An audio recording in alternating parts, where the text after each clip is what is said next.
Добрый день, уважаемые коллеги. Как меня слышно в чате? Прошу откликнуться. 2 плюсика поставить, если меня слышно, и видна презентация в правом окне. Сегодня мы проводим вебинар создания Google класса и его использования при организации дистанционного обучения. Свой опыт данного вида работы и организации данного класса будет представлять средняя общеобразовательная школа номер 10 города Ухты, и в частности наши коллеги, кто занимался этим вопросом, Озерова Екатерина Андреевна и Кутькин Степан Николаевич. И я сейчас предоставляю слово школе номер 10 города Ухты. Екатерина, как вы нас слышите, можете подключаться. Смотрю, значит, я видео не включаю, в данном случае только звук сейчас работает, и видна презентация наших коллег. Скорее всего, они будут проводить демонстрацию экрана. Вот подключилась 10-я школа, да? Да, здравствуйте еще раз всем участникам. Да. Нас слышно? Слышно, ну и сейчас посмотрим в чате. Мне слышно, по крайней мере, все слышно и отлично. Коллеги, слышно ли 10-ю школу у нас, Ухты? Можно еще поставить 1 плюсик. Посторонних звуков нет, как в прошлый раз? Нет, все нормально, отлично. Все хорошо. Все отлично, ну, вроде бы плюсики пошли. Вам слово, пожалуйста. Да, еще раз здравствуйте всем участникам. Мы сегодня расскажем наш опыт работы в Google классе, да, в классруме, как мы его уже привыкли называть. Расскажем все плюсы, минусы, которые мы обнаружили. Ну и поделимся с вами, что с этой превосходной, в принципе, системой для дальнейшего дистанционного и даже не дистанционного обучения. Все это выглядит, сейчас мы перейдем в демонстрацию экрана. Значит, выглядит это все банальным способом, как в обыкновенном Google диске, да, кто с ним работает, составить проблему, зарегистрироваться там не будет. И наша задача – это, конечно же, поработать вот с этим значком, да, именно класс он называется.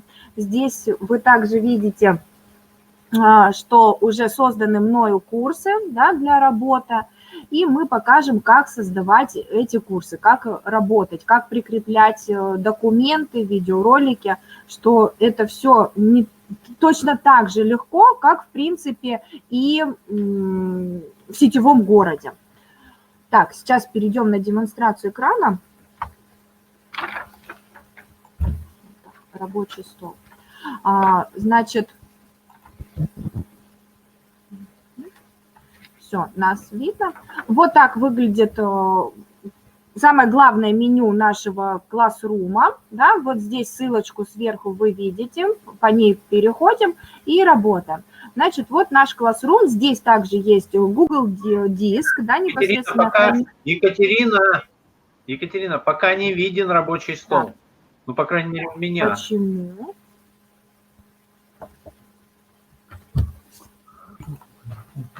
Так, вот. А вот сейчас видно?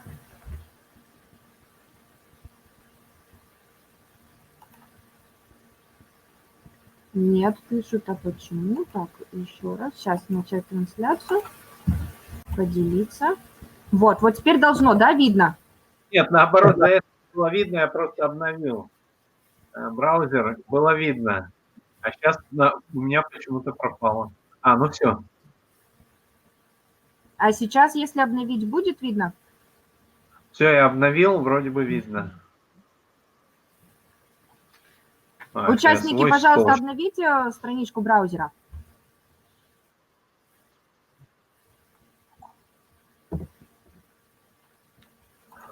Тоже говорят, отвечают, что не видно.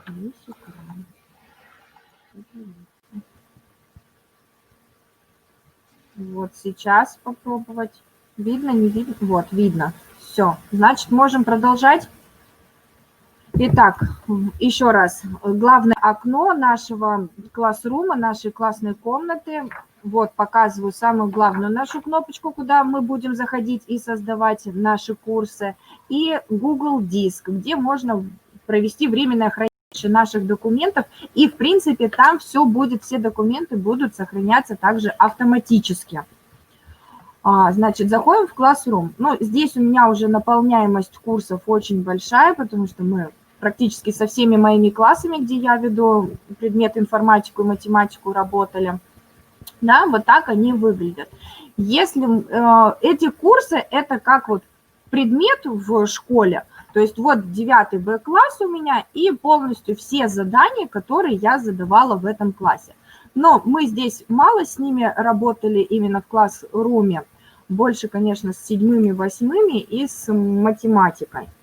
Вот сейчас, вот математика, допустим. Да, вот у меня все задания, которые были заданы за последние вот 2 месяца. Здесь к ним прикреплены к каждому из этих заданий инструкции, заданий. Вот мы видим, да, что откомментирована работа, выставлены оценки. Кто-то до сих пор не сдал эти 2 работы. И оценки, да, стоят в инструкциях. Вот он, сам рабочий лист, да, то есть само задание прикреплено, как с ним работать, полностью все, да, то есть ребенок, если на него нажмет, он может прочитать полностью, что от него требуется. Это наша была система задания, как мы задавали для ребят эту задачу, и срок сдачи в Classroom.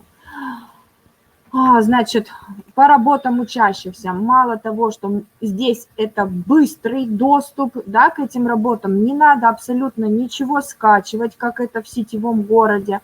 И здесь каждому из заданий я могу прикрепить свой комментарий, да, либо это общий личный комментарий, либо непосредственно к каждому из заданий. Ну, вот так мы быстро просмотрели задание, проверили, сразу выставили за него оценку, оставили комментарий, если это нужно. И опять же, не выходя с этого окна, я могу перейти на следующую работу для проверки следующей работы. Да? Если мне надо это быстро увеличить, можно, да, ну, дети разные фотографии прикрепляют. Вот опять же, один из минусов, если ребенок сам не перевернул фотографию, мы это сделать не можем. Ну, в таком случае мы пишем комментарий, что переверни работу, и потом уже будет нормально проверяться работа. По поводу комментариев, да, вот я, допустим, вижу, что именно второе задание у ребенка выполнено неверно. Здесь можно нажать «Добавить комментарий», выделить эту область и написать именно комментарий к этому заданию. Ну, допустим, неверно. Да, добавить, и ребенок этот комментарий тоже увидит. То есть для него будет не в общем, да, задании, что я сделал, что, где ошибка, как ошибка, а вот на конкретной задаче, да, что именно во втором задании ошибка. Далее, если мы захотим перейти на другую работу, быстренько в этот же курсе, не надо переходить, выходить, закрывать какие-то окна, да, а быстро перейти на другое задание. Да, то есть это довольно-таки намного легче, нежели в сетевом городе вот это «скачай», «открой». А если ребенок еще не подписал, за какое число эта работа, здесь все по конкретным пунктам, все расставлено, и ребята довольно-таки быстро научились расставлять вот эти свои работы. Да? То есть если это задание на 29 апреля, они именно к этому заданию и прикрепляют. Были, конечно, моменты, что ребята там в первую очередь все в одну кучу складывали, прикрепляли, ну, выходили, писали письма, сообщали ребятам, чтобы они прикрепляли все к конкретным датам и заданиям. Смотрите, общую картину, да, очень удобно посмотреть, перейдя в пункт оценки. И здесь мы видим абсолютно все работы как большой отчет, да, для нас. Кто что не сдал, где что пропущено, средний балл ребенка, да, по сданным работам. То есть динамику отследить очень легко и превосходно. Вот, теперь непосредственно по созданию этих курсов, да, как это легко и быстро делается. Смотрите, если вы уже зарегистрировались в этой системе и немножко работали, то вы меня поймете, что это буквально 3 клика. Вот смотрите, здесь есть плюсик «Создать новый курс», так же, как и в любой системе. Google тоже делает подсказки, если вдруг что-то забыли. Нажимаем на плюсик «Создать новый курс». Выходит небольшое окно, где мы должны заполнить эти пункты. Название курса обязательно, да, чтобы ребенку было понятно. Я для себя это все отделила именно классами, то есть 8В, 8Б, 9А, чтобы было им легче. Раздел. Вот здесь я одни работы написала, третий триместр, какие-то просто домашние работы. Это уже не обязательно и по выбору, то есть можно, в принципе, их даже не заполнять. И создаем уже курс. Все, наша папка, главное, уже создана, в ней мы и будем уже добавлять и прикреплять сами задания. То есть буквально 3 щелчка мыши. Сейчас чуть-чуть придется подождать. Я надеюсь, я не слишком быстро рассказываю это все.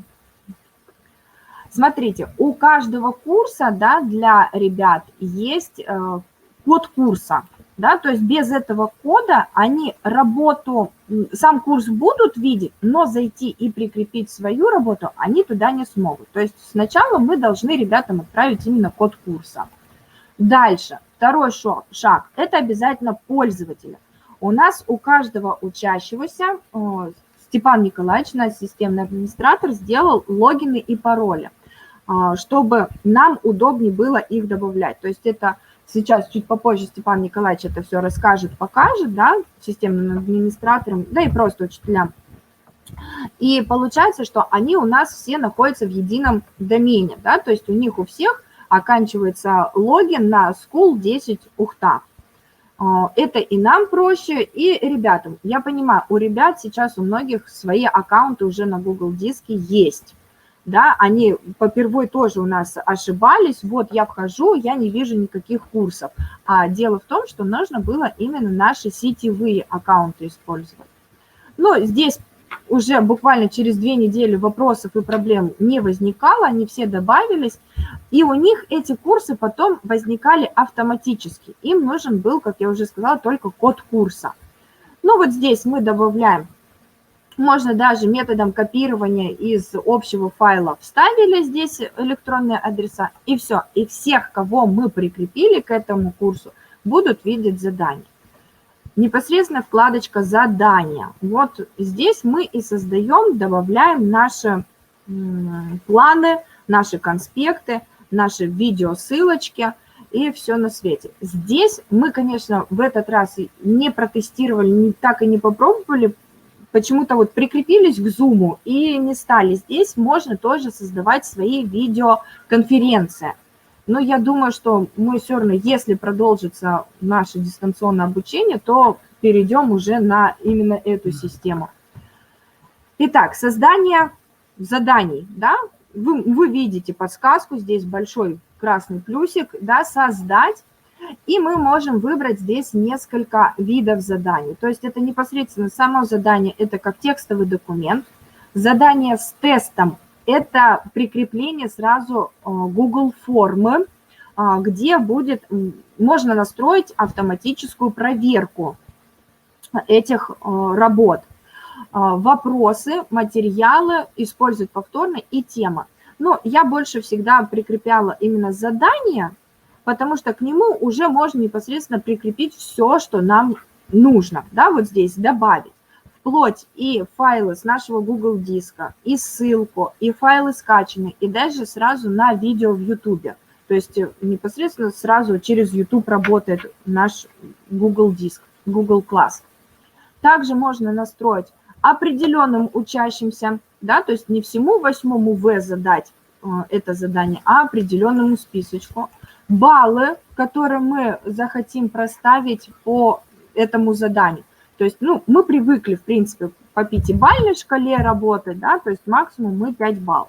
Если можно выбрать, допустим, 100 баллов, любую бальную систему мы, если нужно, зададим. Точно так же здесь будет срок сдачи, да, наших заданий. То есть для нас же это опять удобно в том плане, что не нужно контролировать, вовремя ребенок сдал данную работу или нет. да, то есть я вот поставила, допустим, что он должен до 5-го, потом он сможет прикрепить это задание, свой ответ, свою работу, но уже будет показано, что работа сдана не вовремя. Я знаю, что может, есть такие, и я тоже применяю так, что баллы снижаются, да, то есть не вовремя выполненное задание, балл снижается. Потому что чем дольше ребенок у себя держит эту работу, тем больше вероятность того, что он ее списал. Да, или у кого-то подглянул, у того ребенка, который, в принципе, уже сдал на отлично или хорошо, да, эту работу. Значит, задали мы срок сдачи. Тему беседы, тему мы обычно не задавали, потому что, ну, как таковой, одно задание у нас на каждый урок. Если у нас там, допустим, урок повторяется, то есть на эту тему у нас там 2-3 урока, то можно создать тему, и все эти задания будут прикрепляться только исключительно в эту тему. Опять же, это нужно для того, чтобы сам учитель не запутывался, что сдать и куда сдать. Вот, дальше, значит, мы задаем название. Ну, обычно мы задавали на домашнее задание, на какое число нужно сдать. Допустим, домашнее задание на 5.06. Да, то есть ребенок уже отсчитывал, до какого времени он уже знал, данное задание нужно сдать. Инструкцию. Если не было рабочего листа, да, как мы работали, куда нужно прикреплять, куда сдавать, что нужно сдавать, какие задания выполнять, то можно здесь это прописать все в инструкции. Если вы работали также по каким-то определенным рабочим листам или мини-конспектам, то можно вот добавить его отсюда.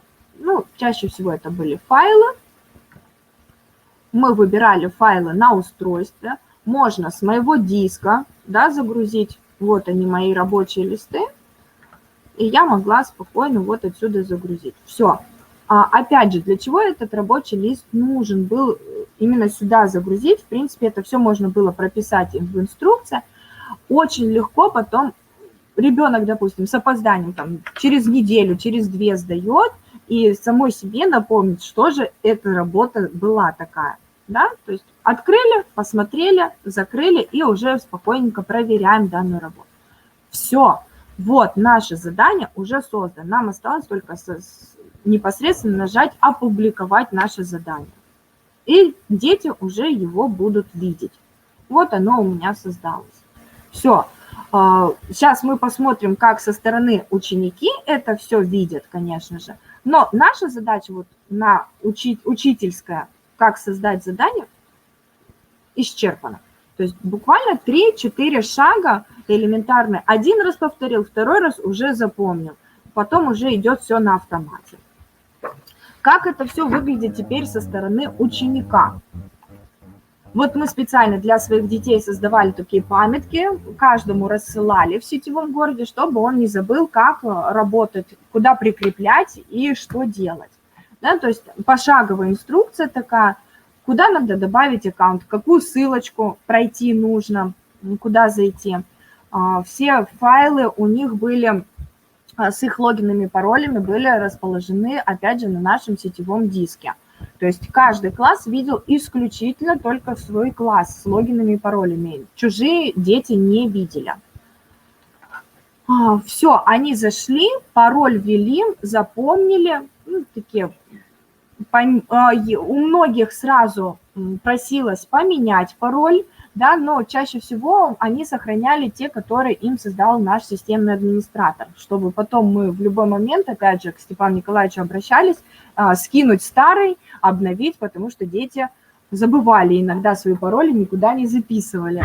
Были такие у нас прецеденты. Точно такое же окно видят и дети, да, свою классную комнату, своя mail-почта у них, свой же диск для хранения данных появлялся. Ну вот они заходили в тот же Classroom, и теперь у них видны вот эти курсы. Вот оно непосредственно. Либо отклонить, либо присоединиться.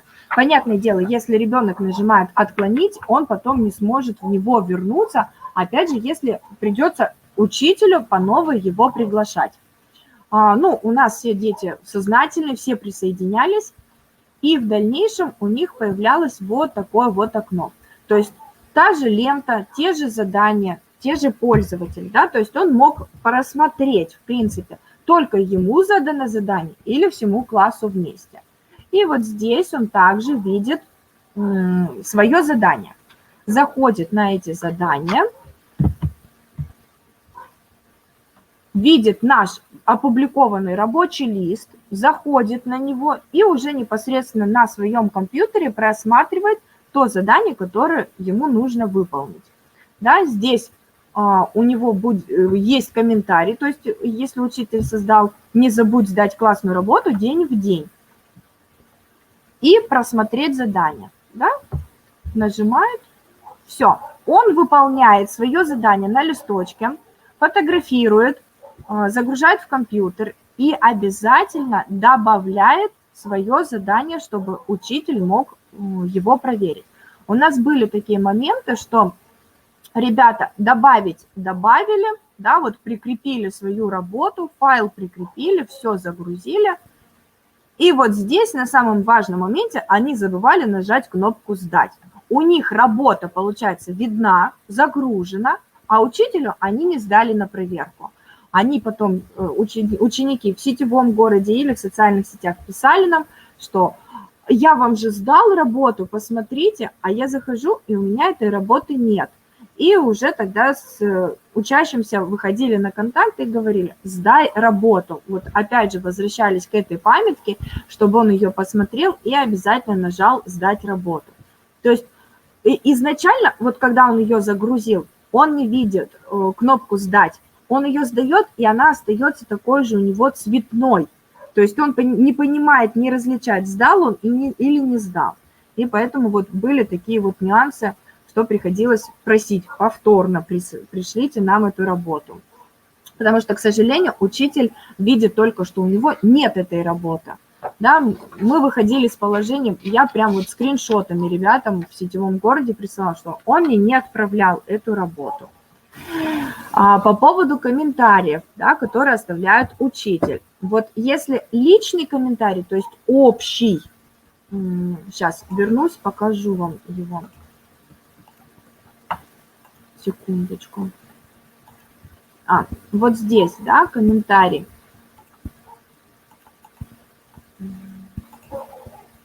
Вот это называется личный комментарий, да, то есть его ребенок видит без проблем, когда он вот заходит в свой курс, да, вот здесь он его видит. А есть еще маленький комментарий, индивидуальный мы его назвали. Это вот когда конкретно на конкретном задании. Когда ребенок просматривает свое задание, он не видит. Ему обязательно нужно открыть фото в отдельном в новом окне. То есть перейдя вот по этим кнопочкам, которые у него будут справа, открыть в новом окне, и тогда ребенок увидит вот этот индивидуальный комментарий каждому из заданий. Вот про эти индивидуальные комментарии ребята забывают, конечно. Нужно неоднократно повторять, чтобы они просмотрели в памятке, как просмотреть вот эти индивидуальные комментарии. Но ребята, чем старше ребята, да, тем быстрее они это запоминают, и когда им пишешь уже, посмотри индивидуальный комментарий, они вот выходят вот сюда в отдельное окно и просматривают, где ошибка, что исправить, как это исправить нужно. Вот так видит свою классную комнату именно ученик. Да? Небольшие отличия, конечно, от учительского классной комнаты, но, тем не менее, они непосредственные, но есть. В общем, вот такой вот краткий экскурс, как работать, что работать. Если есть вопросы, задавайте.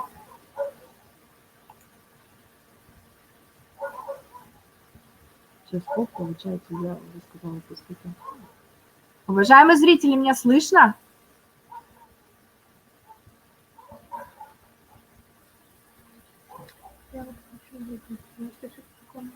Да, все, слышно, Елена Николаевна уже откомментировала. Сейчас если у вас есть вопросы, Вячеслав Алексеевич, передайте возможность задавать вопросы. прикрепляются только фотографии или другие файлы можно. Абсолютно любые файлы можно, и презентации, и PDF формат, и вордовские, абсолютно все файлы работают. Видео.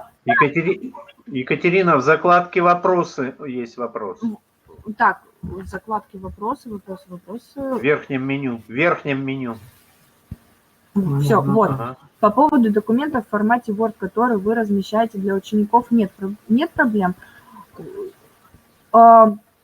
Они онлайн, эти документы вордовские, они открываются онлайн. То есть не надо у ребенка, чтобы был офис даже установленный на телефоне.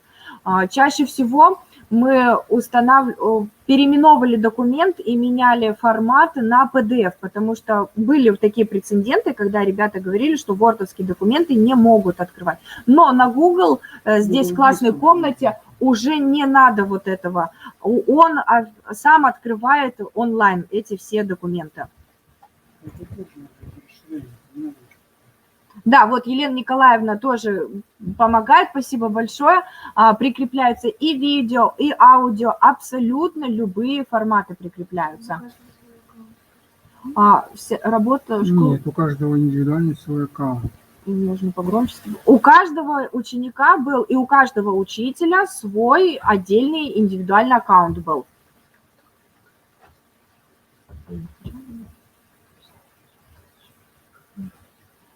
Вот, еще вопросы? Добавить, что создается, что у нас? У них индивидуальный аккаунт, но как бы после собаки идет ваше доменное имя. Да. Все верно. То есть как бы корпоративная почта. Корпоративное, правильное название, корпоративный. Да, Степан, давай объясни, наверное, как создать этот класс, как создать вот эту корпоративную, как зарегистрировать все это, потому что как бы вот это важно тоже. Все, большое спасибо, передаю слово Степану Николаевичу. Здравствуйте, уважаемые коллеги. Ну, по поводу регистрации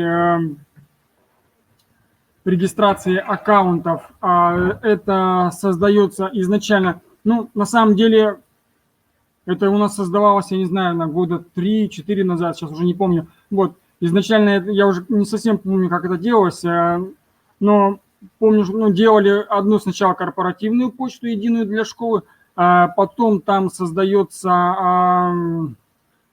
аккаунт для именно администратора, который будет управлять вот именно кому предоставляются права администраторские для вот создания как раз-таки всех последующих аккаунтов, да, и полностью управления вот этим всем доменом. Вот. Ну, как... Чем отличается администраторский аккаунт от аккаунта вот учителя и ученика? В принципе, там все то же самое, все те же самые вкладочки, вот как показала Екатерина Андреевна. Единственное, что там добавлена вкладочка, это консоль администратора. Как раз таки вот в консоли администратора там вот так, ну сейчас я попробую показать, если это у меня получится. А там демонстрация так и продолжается. Продолжается, да? Так, сейчас я попробую показать, как это делается. То есть это надо зайти под своим аккаунтом администраторским. Так.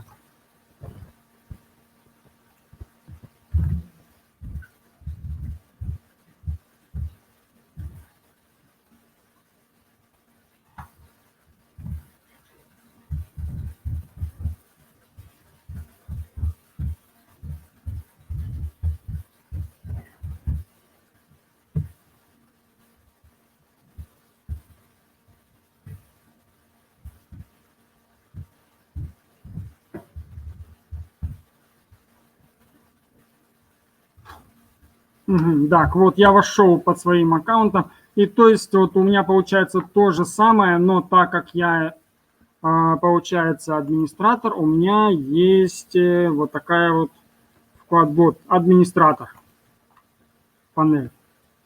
Здесь, собственно, я и могу добавлять пользователей, добавлять группы, полностью управлять всем доменом. Так, ну, мне тут, в частности, больше всего интересно это пользователи, да, вот где я создаю. Вот все наши пользователи, все наши и учителя, и ученики, их фамилия, имя, отчество, электронная почта, ну, это сам аккаунт, да, вот, статус, когда последний раз ходили, ну, и использование квоты электронной почты. Но тут на самом деле по использованию квоты электронной почты нет никаких ограничений. Там вообще компания Google, она когда изначально создается корпоративная вот эта школьная почта, школьный аккаунт, то тебе нужно подтвердить, что ты именно являешься школьным учреждением, то есть учреждением в сфере образования. И тогда тебе Google дает абсолютно безлимитный доступ к Google диску. Вот. Собственно, это и хорошо. Вот. И здесь вот мы создаем нового пользователя, допустим. Вот. Это происходит примерно вот так вот. Ну, то есть новый пользователь, да, пишем. Так.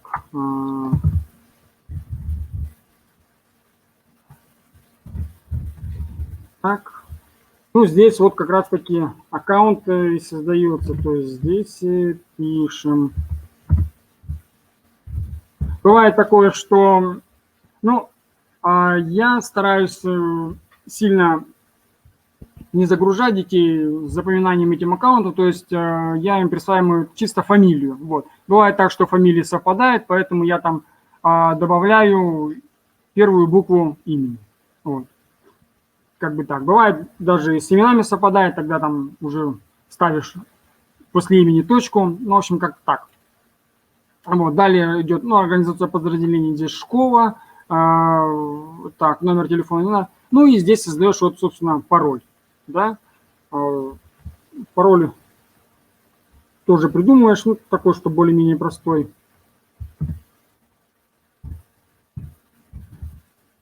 Просто тут получается, что у Google тоже есть своя политика безопасности, то есть особые требования, там не менее 8 символов, там цифры, знаки и все такое. Так, ну вот, пароль создал, новый пользователь, нажимаем. Создается новый пользователь, имя, его аккаунт, его пароль, нажимается, вот он. Нет, скопировать это показать, скопировать. Так, ну и он предлагает либо его добавить в какую-либо группу, можно изменить, отправить данные для входа по электронной почте. Ну, нажимаем обычно «Готово». Вот. Аккаунт создан. Так, если мы сейчас его найдем. Вот он. Ну, собственно, вот он. Аккаунт создан. Потом уже вот эти данные аккаунта и электронной почты я передаю, добавляю в Excel-овский файл. Тут у нас есть тоже на сетевом диске Excel-овский файл. Я туда это добавляю и передаю уже учителю, где учитель передает непосредственно, раздает ученикам. Вот. Они уже сами там заходят. Ну, в общем-то, по аккаунтам вот как-то так.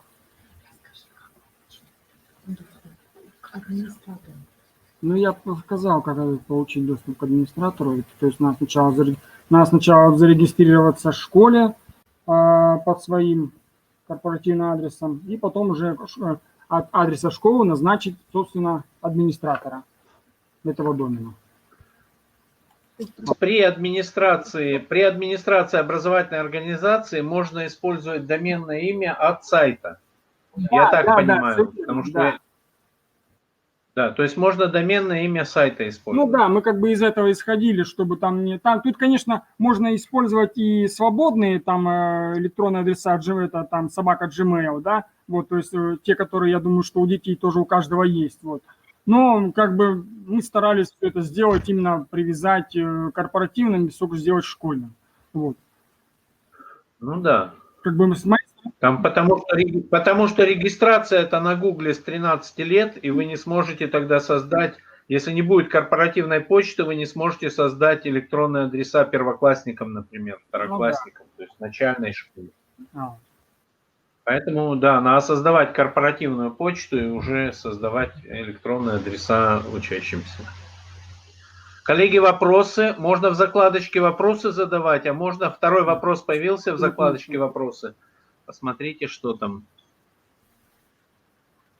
Так, то есть конфликтов не будет здесь с действующими у детей, с действующими что? Наверное, аккаунтами? Аккаунтами, да. Нет, не Да у них просто будет просто два адреса. Ну, два адреса, да. Один будет который сами... личный, да, который они используют.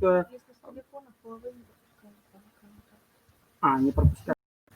Ну, насчет вот телефонов не знаю на самом деле. Тут мне просто коллеги говорят, что с Huawei там не пропускает два аккаунта. Ну, вот лично... Huawei, я не знаю, может быть, просто вот у меня на самом деле Samsung. Вы создавали, разве там вы использовали телефоны? Ну, у них сейчас же у Huawei, в принципе, конфликт с Google, поэтому Huawei уходит от всего программного обеспечения. Ну, вообще, насчет, если сказать насчет телефона, допустим, я вот, допустим, у меня есть такой, как вот рабочий профиль. Есть личный рабочий профиль, личный и рабочий профиль. Два. В рабочем профиле у меня вот как раз-таки школьная почта, да, моя это администраторская, а личная, там личная, как бы путаницы в принципе нет. А телефоны там и там вы указываете? На обоих аккаунтах? На обеих? Нет, телефон не нужен. Зачем телефон?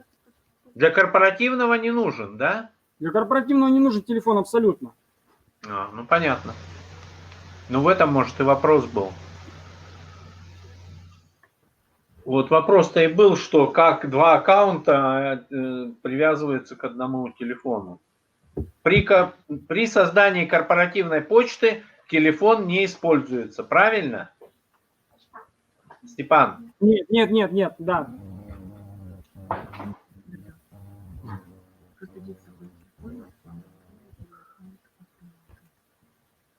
Просто дети заходят с телефона, а в андроиде через аккаунт автомата.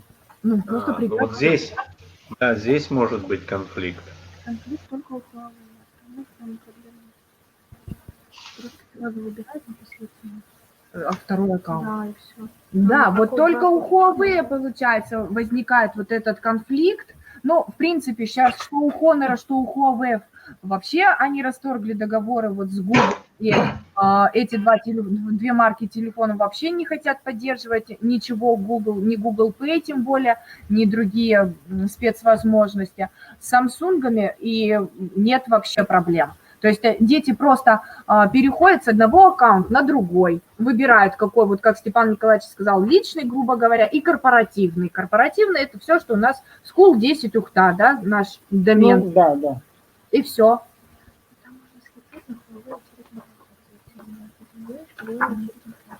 Вот, и еще вопросы. Я говорю, большое преимущество вот этой системы Classroom в том, что в отличие от сетевого города, вам не нужно будет скачивать постоянно эти файлы. То есть вы онлайн их все просмотрели, оценку выставили, и все. Вот еще, опять же, есть специальное отдельное приложение, оно так и называется, Classroom, что для Apple, да, телефонов, что для обыкновенных андроидовских телефонов. То есть если дети таким способом не могут по ссылке, можно просто зайти и скачать Classroom, отдельное приложение. Вот. Еще вопросы?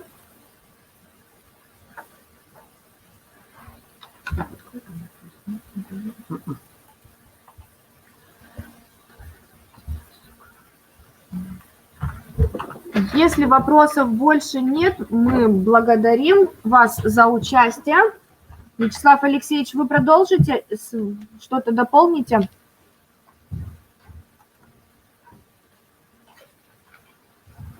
Да нет, вроде... И благодарим вроде вас за тогда внимание.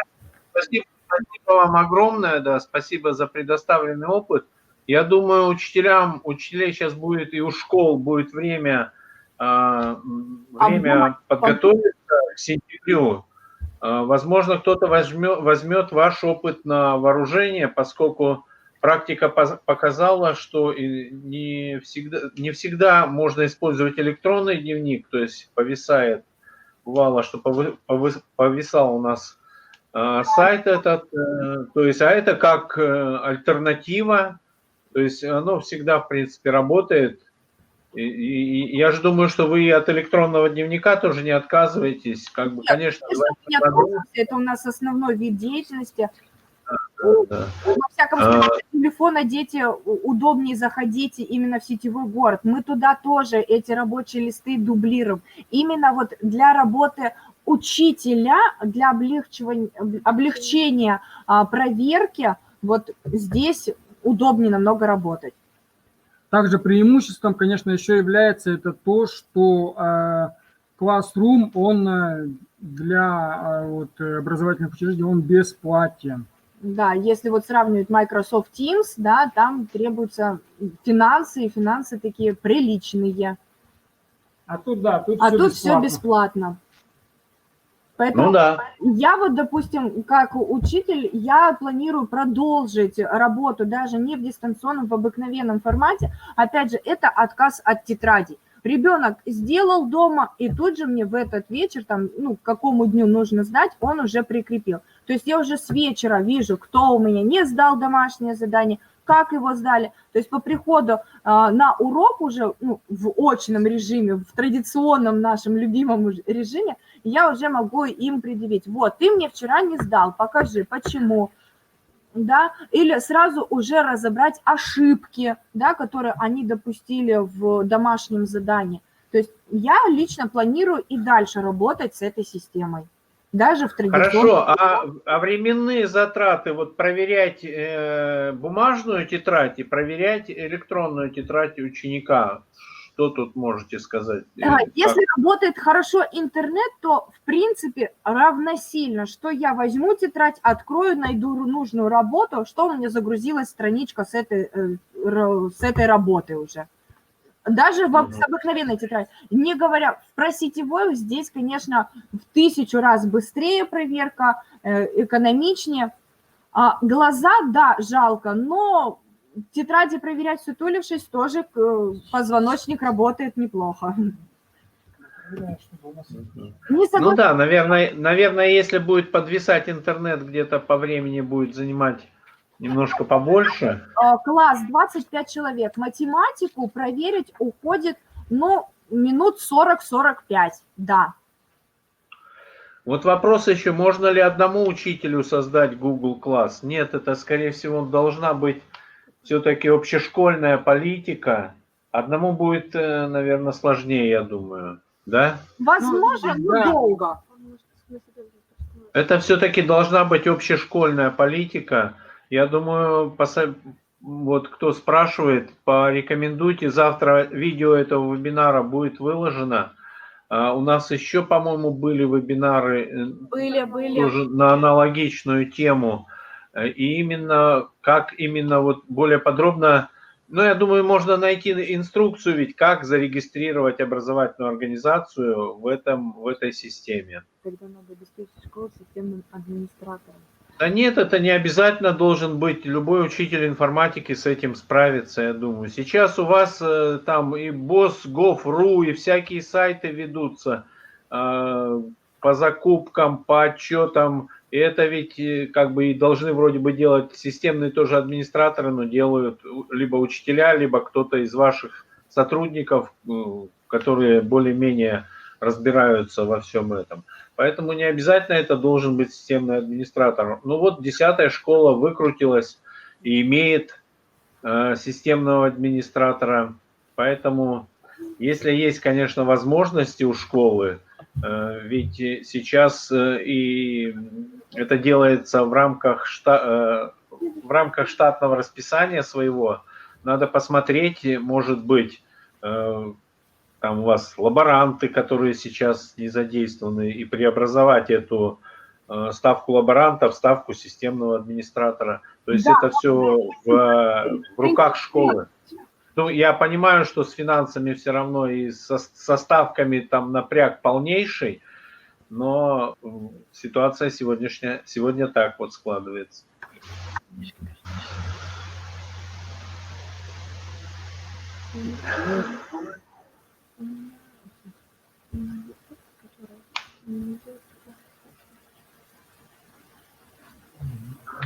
Ну, тогда, Ну да, Катя. если больше будет вопросов, все, мы отключаемся. Спасибо большое за внимание.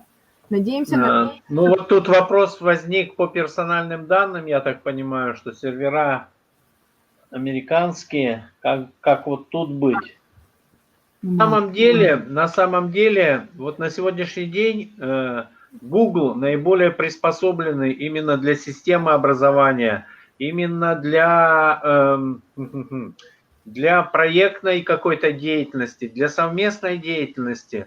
Поэтому, ну не знаю, я уже на Google, я не знаю, испокон веков, и если кому-то в Америке нужна информация о наших пользователях, то она уже там вся есть, будем говорить так. Был период, что в некоторых регионах запретили использовать сервисы Google в системе образования, но мы видим, что как бы, ну, на сегодняшний день Google действительно наиболее такой из всего. Ну, как бы можно, конечно, можно попробовать сейчас Office 365, но некоторые функции в 365 офисе, ну, реализуются гораздо сложными способами, чем в Гугле. То есть здесь все просто, здесь все понятно, и ничего не надо делать. Вот мы сейчас работаем с 365 офисом, открываем доступ к папке, и частенько бывает так, что кому мы открыли доступ к папке, у него она не открывается, то есть говорит, что у вас нет доступа. И мы вот сидим, разбираемся, почему нет доступа. Можете использовать облачный офис 365. Функции, ну там нет классрума, конечно, но тем не менее можно создать корпоративную почту, можно использовать там другие ресурсы, там OneNote, предположим, да, OneNote это такой блокнот, в котором тоже можно создавать рабочие тетради для учащихся. И практически по аналогии здесь вот с уроками создавать такие тоже конспекты уроков и давать задания. Ну, как бы там немножко все посложнее. Ну, в том-то и дело, что вот мы выбрали именно гугловскую систему, потому что у Microsoft это немножко, оно идет как бы для организации, для предприятий, да, там нету вот такого классрума. А у Google оно вот идет, этот классрум, то есть оно там заточено именно для образования. Вот. Ну да, согласен.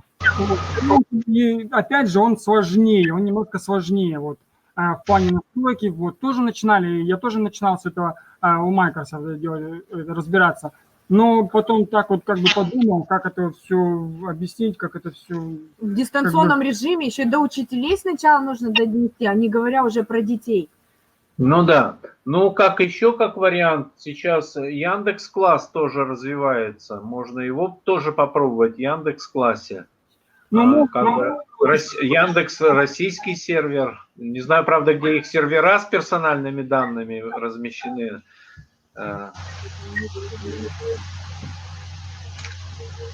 Так, 5 вопросов у нас в закладке «Вопросы». Еще один вопрос, да, сюда? Вопрос тот же там с серверами, с персональными данными. Да.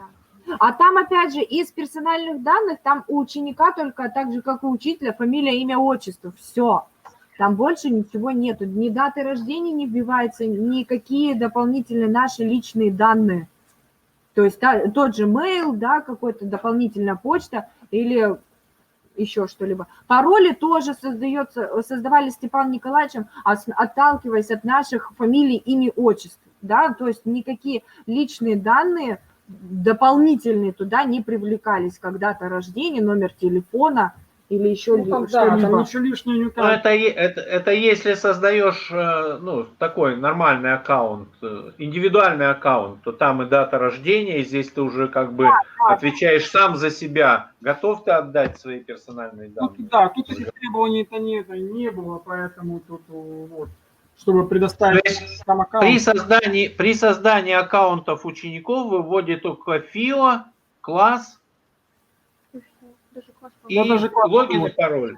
Даже класс вводится. Там только фамилия, имя, отчество вводится у ребенка. А потом вы зачисляете его в класс. Да, Ну, да, потом мы зачисляем его в класс. Точнее, даже не в класс мы зачисляем, мы прикрепляем его к определенному курсу. То есть учащихся 10 класса я тоже могу прикрепить в этот курс. Да, ну зачем? Ну, понятно. Угу. Да, конечно, сейчас надо искать, так сказать, более оптимальные, смотреть, сравнивать, находить более оптимальные варианты и шаги. Ну вот я знаю, что некоторые школы Сыктывкара тоже использовали Google. Они создавали и дублировали из ГИСЭО расписание. То есть интерактивное у них было расписание еще в Google. Расписание уроков и, соответственно, домашнее задание. То есть задавалось домашнее задание в ГИСЭО и дублировалось вот с помощью интерактивного расписания, созданного в Google для всей школы. Тоже был как вариант на случай, если повиснет электронный дневник. Да. Видели этот вебинар, смотрели тоже. Коллеги из присутствующих, может еще кто-то хочет поделиться своим опытом. Я могу включить вас как включить вас как выступающих, и вы можете при наличии микрофона тоже что-то сказать. В чате напишите, кто хочет выступить еще. Я вам предоставлю слово. Так, ну, если нет желающих, я желаю всем быть здоровыми, не болеть. Берегите себя. Всего вам доброго. До следующих встреч. До свидания. На этом наш вебинар заканчивается. Большое спасибо.